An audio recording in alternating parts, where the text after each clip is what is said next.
ഇറാനെ പൂട്ടാൻ ഹോർമുസ് കടലിടുക്കിൽ വമ്പൻ യുദ്ധക്കപ്പൽ വിന്യാസവുമായി ട്രംപ്. നിലവിലെ സാഹചര്യങ്ങൾ വൻ യുദ്ധത്തിലേക്ക് രാജ്യങ്ങളെ തള്ളിവിടുമെന്നാണ് നിരീക്ഷകർ വ്യക്തമാക്കുന്നത്.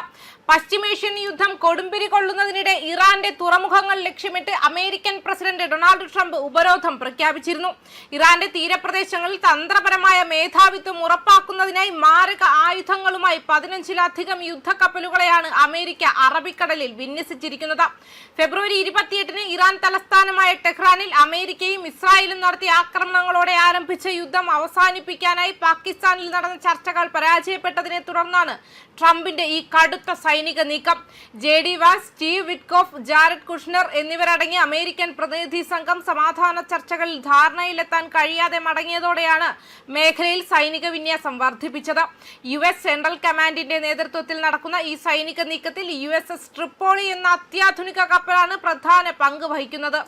F-35B ലൈറ്റ്നിംഗ് II സ്റ്റെൽത്ത് യുദ്ധവിമാനങ്ങളും MV-22 ഓസ്പ്രേ വിമാനങ്ങളും വഹിക്കാൻ ശേഷിയുള്ളതാണ് ഈ കപ്പൽ. പരമ്പരാഗതമായ വെൽഡെക്ക് ഇല്ലാത്ത രീതിയിൽ രൂപകൽപ്പന ചെയ്തിട്ടുള്ളതിനാൽ കൂടുതൽ യുദ്ധവിമാനങ്ങളെയും ഹെലികോപ്റ്ററുകളെയും വഹിക്കാൻ അവയുടെ അറ്റകുറ്റപ്പണികൾ നടത്താനും ഈ കപ്പലിന് സൗകര്യമുണ്ട്. യുദ്ധം സജീവമാകുന്ന സാഹചര്യത്തിൽ 20-ലധികം F-35B വിമാനങ്ങളെ വരെ ഒരേ സമയം വിന്യസിക്കാനുള്ള കരുത്ത് USS ട്രിപ്പോളിക്കുണ്ടെന്ന് അധികൃതർ വ്യക്തമാക്കി. അന്താരാഷ്ട്ര സമയം 14 മുതൽ ഉപരോധം പ്രാബല്യത്തിൽ വന്നതായി US സെൻട്രൽ കമാൻഡ് ഔദ്യോഗികമായി സ്ഥിരീകരിച്ചു. അറബിക്കടൽ, ഒമാൻ ഉൾക്കടൽ എന്നിവിടങ്ങളിലെ ഇറാന്റെ തീരപ്രദേശങ്ങളിലേക്കും തുറമുഖങ്ങളിലേക്കും പ്രവേശിക്കുന്നതും അവിടെ നിന്ന് പുറപ്പെടുന്നതുമായ എല്ലാ കപ്പലുകൾക്കും ഈ ഉപരോധം ബാധകമായിരിക്കും.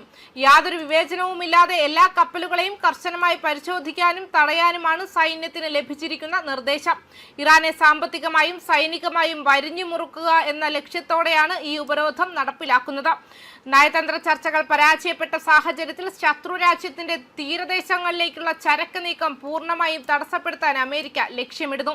ഇറാന്റെ എണ്ണ കയറ്റുമതിയെയും മറ്റ് വ്യാപാര ബന്ധങ്ങളെയും ഈ നീക്കം ദോഷകരമായി ബാധിക്കും. US നാവികസേനയുടെ ഈ വൻ സന്നാഹം മേഖലയിലെ സംഘർഷം കൂടുതൽ സങ്കീർണമായ തലത്തിലേക്ക് മാറ്റുമെന്നാണ് അന്താരാഷ്ട്ര നിരീക്ഷകർ വിലയിരുത്തുന്നത്.